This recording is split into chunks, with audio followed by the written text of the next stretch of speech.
When you're really serious about your self-love, all the other kinds of love come to you. And I can say this from experience because I have experienced the most incredible, life-altering, life-enriching love in the last couple of weeks and months. It has been incredible what loving myself radically has brought into my life, and not even on a dramatic wavelength, like in real time, in the real world, not hyperbole, like real life, real love.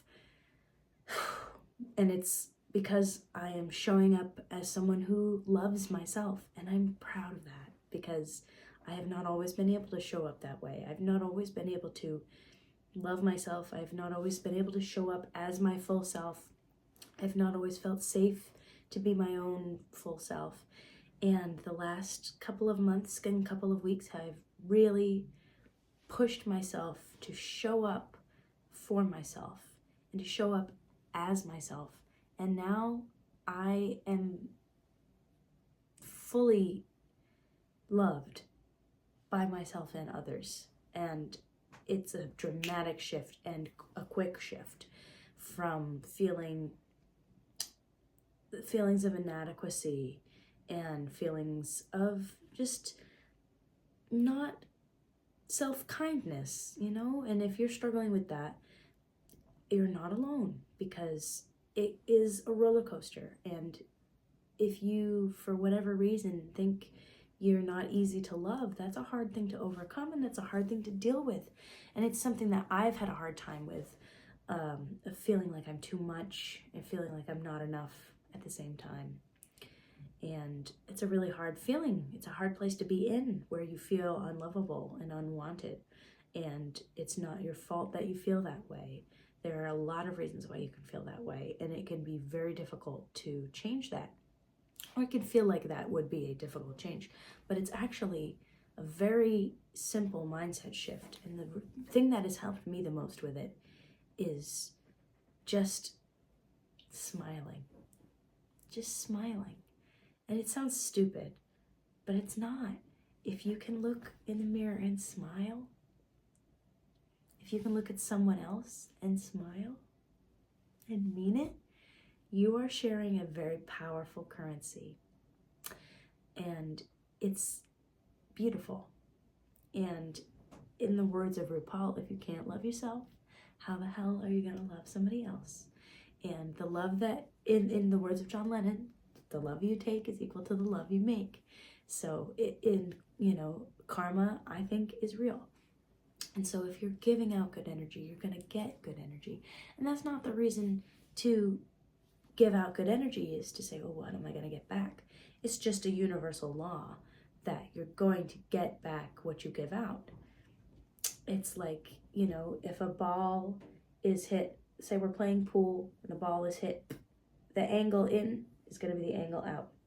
And it's just going to be equal. And it may not feel equal when you start showing up and smiling at yourself. Other people might not necessarily be smiling at you yet, but they're going to be there. And if you haven't found them yet, you're going to find them soon. And it might surprise you. It should surprise you, I would even say, where that comes from and where that is just emanating from in your life. Because you never know. You never know where love is going to come from. And you never know the next person who's going to love you. And I don't just mean romantic love. I mean radical acceptance. I mean love in friendships. I mean love in community. Love among the kindness you show to a stranger that they show back to you. Love is infinite, and it's all around us. And it is a beautiful force that we get to engage in, and we get to participate in. We get to have, not in a possessive and controlling way, but in an abundant vessel. We get to contain love. We get to have love. We get to share love. And I feel so much love right now. And it's love for myself, and it's love for all of you, and it's love for my friends, and it's love for my family, and it's romantic love, and it's just love. And when you can be on that frequency, that's a very high vibrational frequency. And I don't know that much about all the different frequencies, but I know love is at the top. Love is at the top. And if you can be in a place where you're vibrating high, you're going to attract high vibrational experiences. And again, I'm not an expert on that stuff. And I'm not some kind of guru with it. I genuinely do believe that you are going to attract what you give out. And what is my hair doing? You're going to attract what you give out. And you're going to get back the frequency that you emit. And like a radio station, you will be tuned in, and it's not, oh, I wish and I want and I hope that someone will love me. It is, I am someone who loves myself. It's putting the identity in it and taking it away from anyone else but yourself, right? Wanting and wishing someone to love you you'll only get the end result of more wanting and wishing, and because you're manifesting more wanting and wishing. But if you can say, you don't even have to, you could say, you know, I'm someone who loves my friends, or start with, I'm someone who loves myself. I'm someone who loves myself. I'm someone who loves myself. And say it and mean it. And there are going to be days where you're putting on your mascara and you might not feel like someone who loves themselves. And it's a journey and it's a roller coaster, and you're not going to wake up every morning like, I love myself.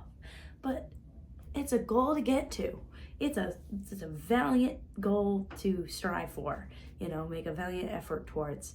And there are going to be mornings where you wake up and you just full of it, and you're ready to give it out to people, and your cup is full. And like, I'm a musician, so my job is to fill the cups of other people, and you cannot fill other people's cups if your cup is not full. And there are going to be days you wake up and you're batting at 250, you've got 25% in the tank, and you still have what I've got, you know, the widow's mite. You might not have much more, but you give your 2 cents.